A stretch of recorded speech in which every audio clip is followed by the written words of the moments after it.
Good evening. Seeing that it is 7 p.m., I'm going to call to order the regular meeting of the Richfield Housing and Redevelopment Authority.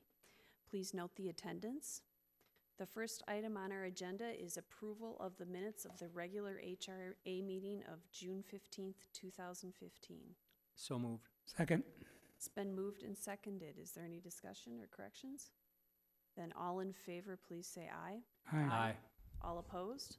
We've approved the minutes. Our next item is approval of the agenda for this evening's meeting. Looks good. Second. All right, it's been moved and seconded. All in favor of approving the agenda, please say aye. Aye. All opposed? We've approved the agenda. All right, our next item is a public hearing regarding a resolution authorizing the sale of 6310 Irving Avenue to the Greater Metropolitan Housing Corporation for the construction of a new single-family home through the New Home Program. So I'm going to turn it over to Ms. Barton for the staff report. Thank you, Chair Supple, Commissioners. The Greater Metropolitan Housing Corporation is proposing to purchase 6310 Irving Avenue from the Housing and Redevelopment Authority to construct a new home to be sold to a household earning no greater than 80% of the Twin Cities area median income. The home is proposed to be a 4-bedroom, 2-bath, 1,777 square foot split-level home with a 2-car detached garage, and will be sold to an income qualifying first-time home buyer.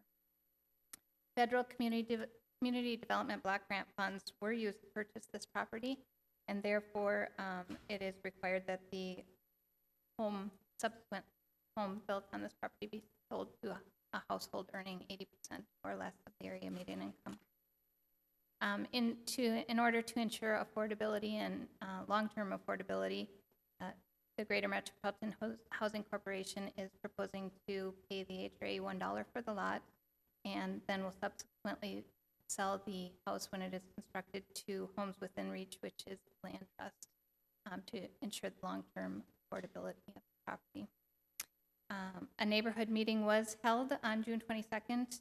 2 neighbors attended the meeting and were in support of the home's design, which does provide a large home without being a full 2 stories, which is more compatible with the neighborhood. If approved, construction would begin this fall and then be completed in the spring of 2016. Eden Spencer is here from the Greater Metropolitan Housing Corporation as well tonight. If you have questions for her, or I would have questions. Okay, before we open the public hearing, do any of the commissioners have questions? I have a couple questions. I can offer them after the public hearing. After the public hearing, Mr. Gepner? I'll make a comment later as well. Okay, since this is a public hearing, is there anyone in the audience who would like to comment? Or ask a question. Okay, so I'll say it one more time. Is there anyone in the audience that would like to comment? Okay, if not, then... I'll move we close the public hearing. Second. All right, it's been moved and seconded to close the public hearing. All in favor say aye. Aye. Aye. All opposed? All right, we've closed the public hearing. Commissioner Elliott, you had some questions? Yeah. Karen, just a couple of bullet points. One of them indicates that upon completion, the home will be sold to Homes Within Reach, which is apparently the member of the Suburban Hennepin County Land Trust, who will retain ownership of the land. How is that treated for property tax purposes if it's owned in a land trust? That is a good question. I'm not exactly sure on how the property taxes are treated. I'm assuming that Homes Within Reach pays a portion of the property tax for the land, and then owners. I think we have someone's going to help us. Spencer from the Greater Metropolitan Housing Corporation. I do know that property taxes are handled the same as any other property, and the homeowner is actually responsible for payment of the property taxes, but they may reduce that a portion, and the land trust may cover some of it, and the owner covers some of it, but it would be taxed the same. I was just wondering, number one, who pays it, and number two, who gets the deduction? It's, there is no deduction, and as far as I understand, the homeowner does pay for the taxes, and then because they lease the land from the land trust. Okay, so we've got them at 80% of the median income, and give them breaks on that, but we're not giving them any breaks on the taxes by getting a deduction. Well, what the land trust does is they help make it affordable to them by assisting them financially with down payment assistance that typically comes through the Minnesota Housing Finance Agency. And they ensure that the owner's payments, including taxes and insurance, are no more than 30 to 35% of their income. And the city gets whatever its pro rata distribution of the taxes are. Yeah, whatever the tax valuation, yep, is Okay. in the county. The other question is, in looking through this, and I know if somebody was building a new house in my neighborhood, I'd want to know the value because we're going to use it for comps and everything else, and I don't see anything in here that sets a value on this home. We currently built the house at 7316 Clinton Avenue South, the exact same home, and we got an appraisal on it and appraised for $245. Okay. And I think you indicated that the floor plan, the exterior, the facade and everything is the same. Yep, correct? we're gonna build the exact same house. I would say on what appears to be a relatively narrow and deep lot, that it's really well designed and gives the feeling of not being cramped onto the lot, yet you still got 4 bedrooms and almost 1,800 square feet. So Yep. whoever handled the design did a good job of fitting it onto a relatively small lot. Thank you. It's Cermak Roads Architects. We've worked in partnership with them for a long time. Okay, thank you. Thank you. Commissioner Gepner? My understanding is by the nature of which we got the funds to acquire this lot, we're limited in who it can be sold to and how it can be used. And I saw the home at 7316, that's the twin of this, and was kind of impressed with the home, and it believes it'll fit well into the neighborhood and be a nice home for the family that moves into it. So I'm going to certainly support the resolution. Okay. Are there any further questions? All right, well then we need a motion. So I will move that we approve a resolution authorizing the sale of 6310 Irving Avenue to the Greater Metropolitan Housing Corporation for the construction of a new single-family home through the New Home Program. Second. It's been moved and seconded. Is there any further discussion?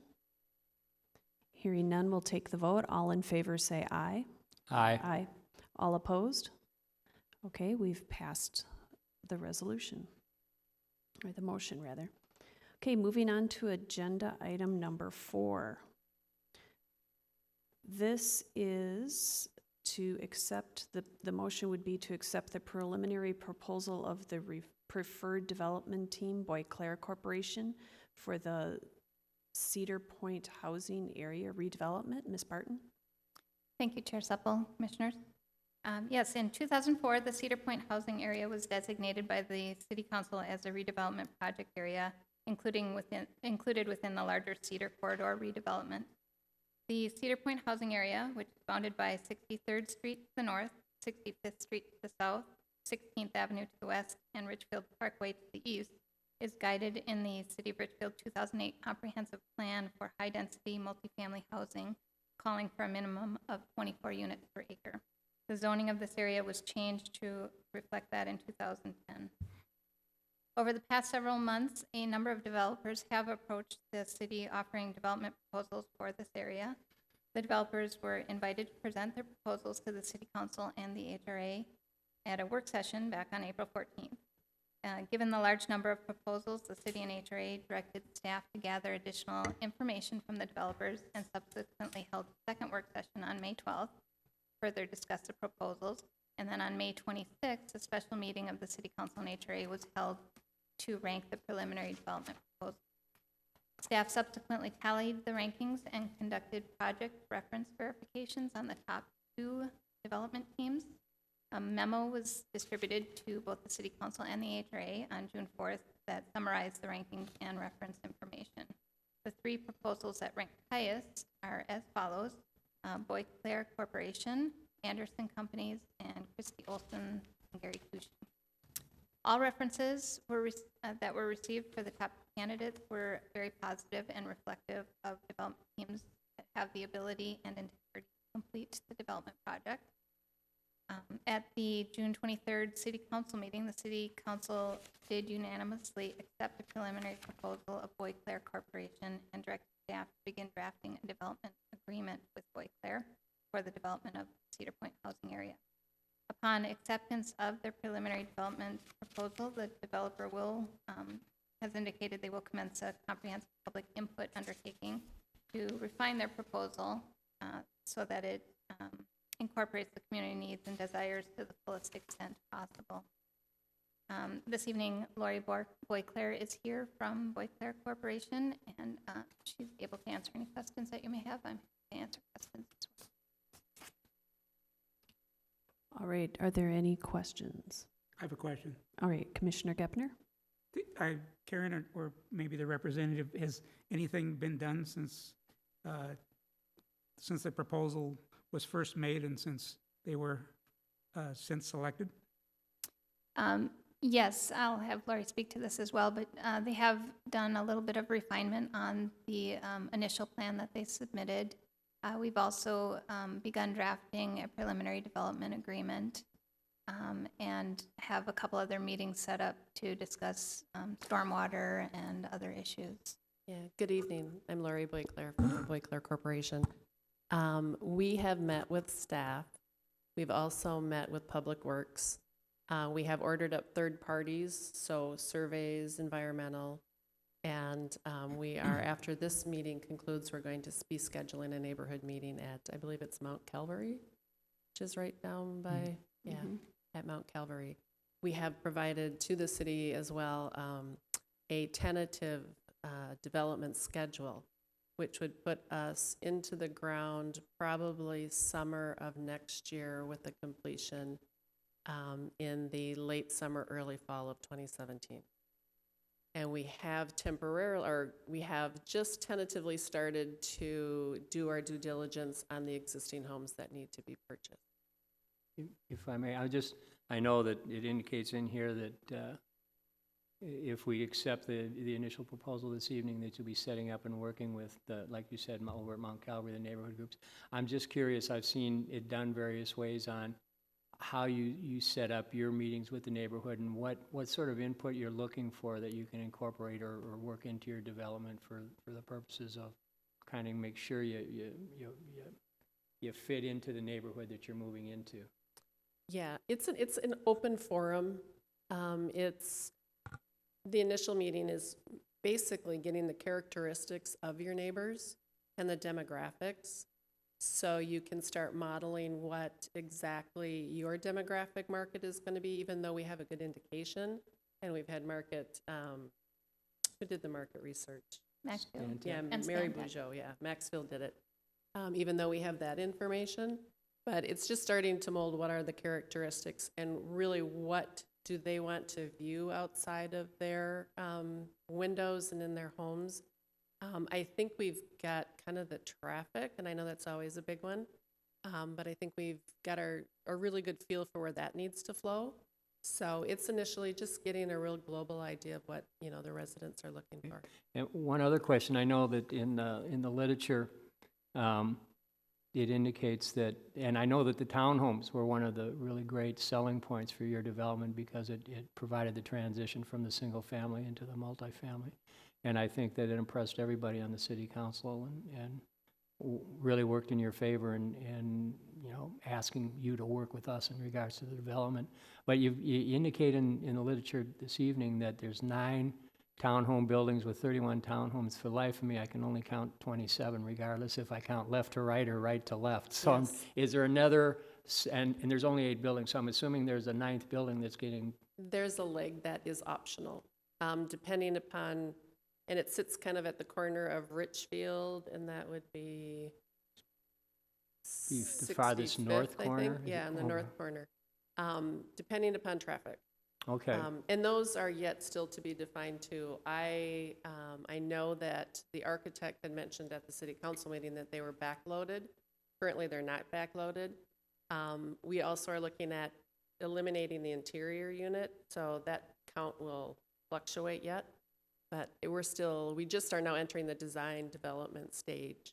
Really, it's conceptual at first Okay. with the approval. And from my perspective, and I'm probably, I don't know if I'm the target market for those townhomes, but I certainly would be interested in one. But why the initial phase seems to be building the larger multifamily building first to get that up and get the leaseholds taken care of everything. During that period of time, are you going to be marketing the townhomes so that is there going to be some individuality at least to the interiors and the floor Yes. and the floor plans and the concepts? So if you're marketing the townhomes, you can get people in there and you can start as much as possible with a development this size, work to their particular tastes in doing the townhomes? Or finishes, correct. Okay, great, thank you. Yep, you're welcome. Are there any other questions? I did want to say that I appreciated the fact that you were trying to make this as easy on the neighborhood as possible and minimize the disruption, because I know they've had a lot of development and construction over the years. And so is that going to be part of, when you have those neighborhood meetings, you're going to talk about some of that, or? Yes, not the initial neighborhood meeting, because that, again, is just kind of trying to get to know demographics and a meet and greet and get a feel for the community. But down the road, yes, as we figure out start dates and really what is phase one. And that will hopefully be as we've currently conceptually designed it, but traffic will always be something that may affect that design.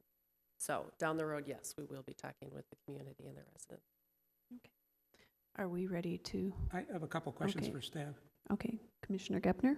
Karen, the HRA owns the property now, so that the development agreement is with the HRA, or is it with the city, or both, or? It will be with the HRA, and we own, a lot of the property, but obviously there are still 13 single-family homes to be acquired. And the agreement is such that the property is tied up for this developer as they move through, so that they can have some assurance if they have their act together, that they can continue to move forward? Yes, and it will also have benchmarks in there, making sure that it's moved forward. Any further questions? Not here. All right, then we need a motion. I would move to accept the preliminary proposal of the preferred development team, Boys Clare Corporation. I'll second it. Okay, it's been moved and seconded. Any further discussion?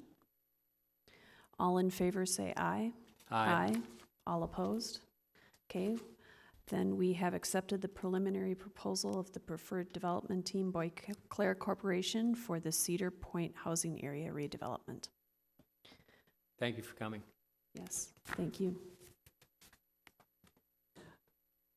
Okay, moving on to item 5 on our agenda. It is the consideration of a market rate housing policy to assist in guiding future multifamily housing developments in the city of Richfield. Ms. Barton, the staff report. Thank you, Chair Staffel, Commissioners. In February of 2013, the Richfield Housing and Redevelopment Authority appointed 15 people to a housing visioning task force to work with a consultant from Stantec to create a housing vision for the city of Richfield. Following the work of the task force in 2013, a subset of the original housing visioning task force volunteered to continue meeting to develop a comprehensive housing policy for the HRA and Council. The task force divided the development of the policy up into several segments, serving different populations and addressing different housing needs in the community. Those segments consist of senior housing policy portion, affordable housing, and market rate multifamily housing. Recommendations regarding the senior housing were presented to the HRA in April of 2014, and recommendations regarding subsidized housing were presented in January of this year. The task force met during the spring of this year to discuss aspects of multifamily housing development projects. And as a result of their meetings, the task force has formulated a recommended market rate housing policy statement. The statement was presented to the HRA at the June meeting, but at which time the HRA directed staff to make several changes to the policy. The following policy is modified to include the request of the HRA. And I will just read through it real quickly for you. In your packet, there's both a redlined version and the full version. The market rate multifamily housing policy statement says that when considering proposals for market rate multifamily housing, the Housing and Redevelopment Authority and cities shall give priority to projects that address one or more of the following criteria. Number one, rather than being located in single-family residential neighborhoods, projects should be located in areas near commercial and retail uses, such as the Penn Avenue corridor, or in underutilized commercial retail areas, to serve as a transition between the commercial retail uses and the single-family neighborhood. Number two, projects that have a complementary size and style to the community, that have preference for, we have preference for projects limited to no more than 4 stories, such as townhomes, twin homes, and garden homes. Taller developments would be considered in areas adjacent to other tall developments, such as along the I-494 corridor and/or the downtown area near Lyndale Avenue and 66th Street, provided a healthy buffer between the high-density housing and single-family homes exists or is anticipated part of the project. Number three, projects that will include a mix of unit sizes and amenities, offering options for all stages of life and families, including young professionals and retirees and larger families. Number four, include amenities to build community and encourage active lifestyles, such as communal gathering spaces, both indoors and outdoors, inclusivity of pets and space to accommodate dog park or other pet-friendly facilities, access to trails and parks, transportation amenities such as van or car share, electric car charging capability, bike share, airport shuttle located near public transit. Bicycle-friendly amenities, workout facilities to encourage wellness, green space, community gardens, and designated space for outdoor cooking and barbecue. Number five, projects that are mixed use and include complementary retail or commercial uses. Number six, projects that embody and preserve the feel of the urban hometown in their design, layout, and interactions with the community. Number seven, projects that offer flexibility in their design to accommodate market changes between the rental and ownership market and future housing. This market rate multifamily housing policy is intended to act as a guide in a comprehensive manner that is consistent with the city's senior housing policy and affordable housing policy. It is also anticipated that the comprehensive housing policies will be revisited and updated every 5 to 7 years to reflect changing needs and desires. Be happy to answer any questions that you might.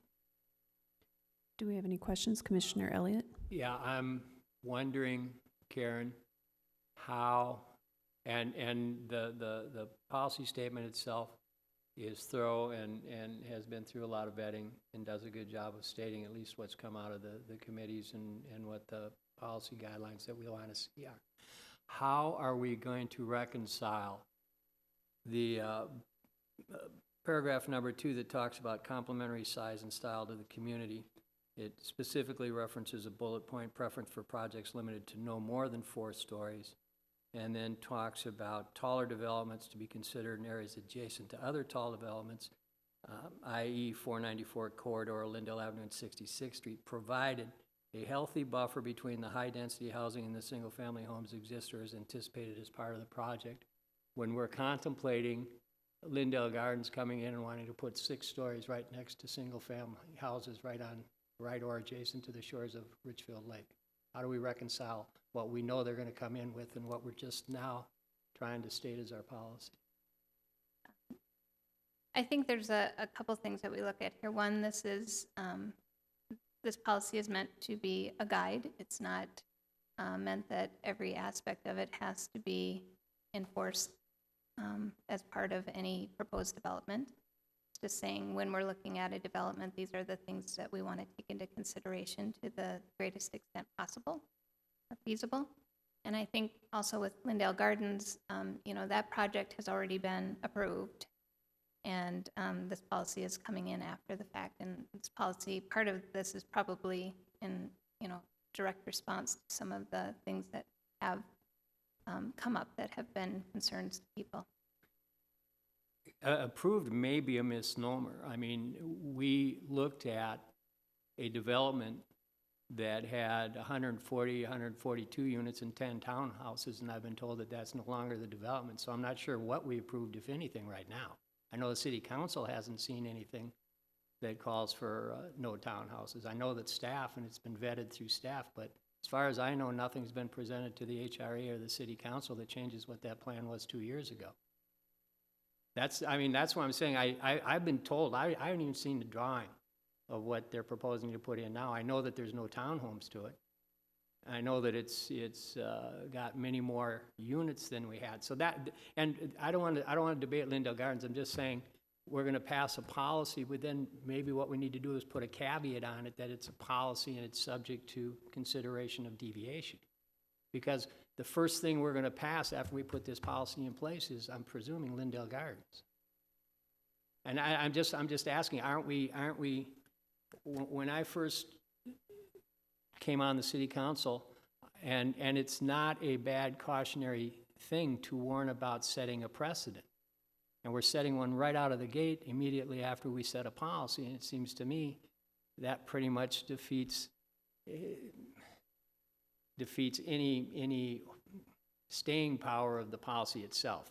I mean, I like the policy. I just think that we're setting ourselves up for doing something immediately out of the gate that's going to at least go somewhat against the policy on what we're going to do to single-family homes immediately adjacent to what the proposed apartment complex is that Lindale Gardens wants to put in.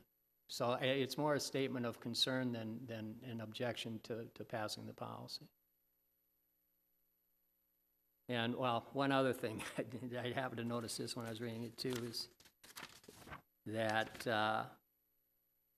part of the staff report talks about the Richfield 2020 final report that indicates what our vision was for the high-rise buildings in the downtown area and everything. It says that a strategy listed to achieve the goal of our multifamily stuff, residential stuff, has said that a goal is to protect residential neighborhoods directly adjacent to Wood Lake Nature Center and Richfield Lake from high-rise development by enacting protective zoning and height restrictions. So once again, it seems to be somewhat contrary to what we are contemplating being presented by Lindale Gardens. So once again, constructive criticism, for lack of a better term for it.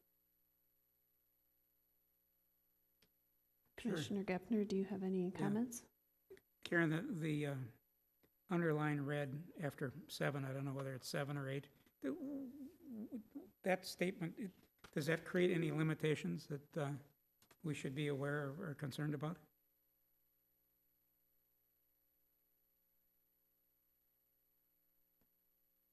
So it says think about the multi-housing, think about the senior housing policy and the affordable housing policy when approving this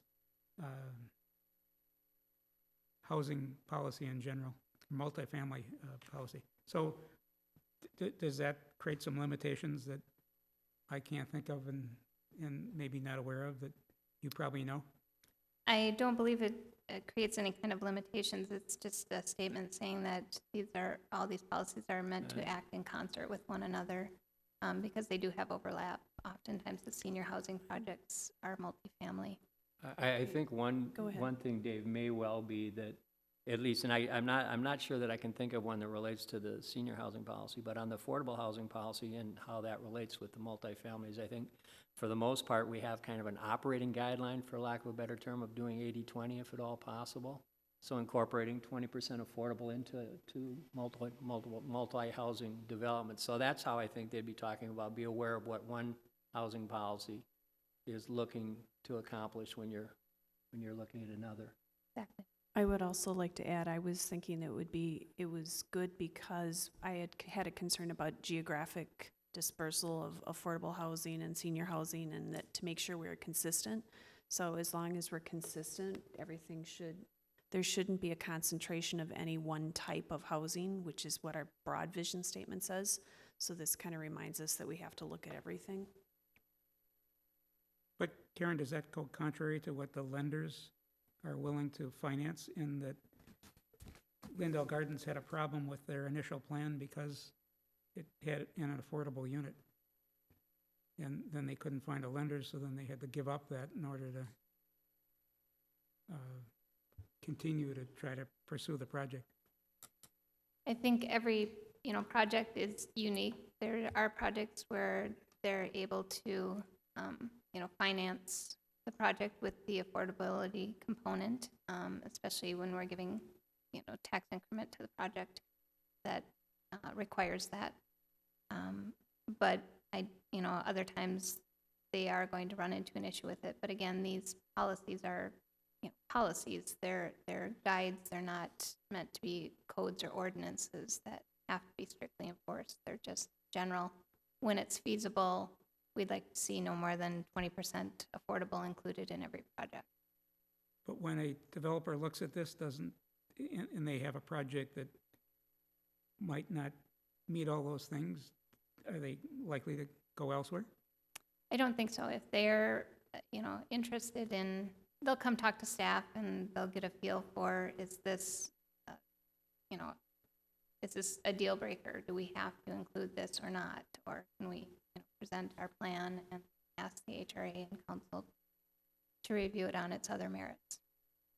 So are these guidelines similar to what other communities have?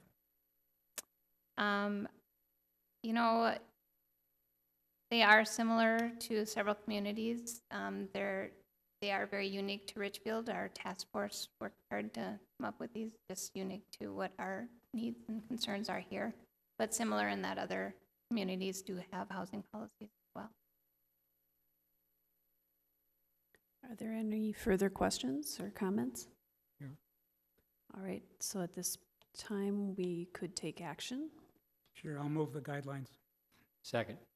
Okay, it's been moved and seconded to adopt the market rate multifamily housing policy to assist in guiding future multifamily housing developments in the city of Richfield. Is there any further discussion? All in favor say aye. Aye. All opposed? Okay, we've passed the motion. Next on the agenda, we have HRA discussion items. Do any of the commissioners have anything they'd like to bring up? I have a question. All right, Commissioner So- Gepner? Karen, the project at Cedar Point created a lot of interest. You had some disappointed developers that weren't selected. Did any of them make any overtures toward some of the other parcels that are available in that portion of the city? Matter of fact, they have. We have a couple of the developers, several who are currently looking at other areas available for redevelopment. That's great. All right, that's good news. Is there anyone else that has any comments or discussion items? All right, then we will move on to the Executive Director's report. Ms. Barton? Have nothing for you this evening. All right, well, that brings us to item 8 on the agenda, claims and payroll. So moved. Second? It's been moved and seconded to adopt the claims and payroll report. All in favor say aye. Aye. All opposed? We've adopted the claims and payroll. Seeing no further items on the agenda, this meeting stands adjourned. Good job.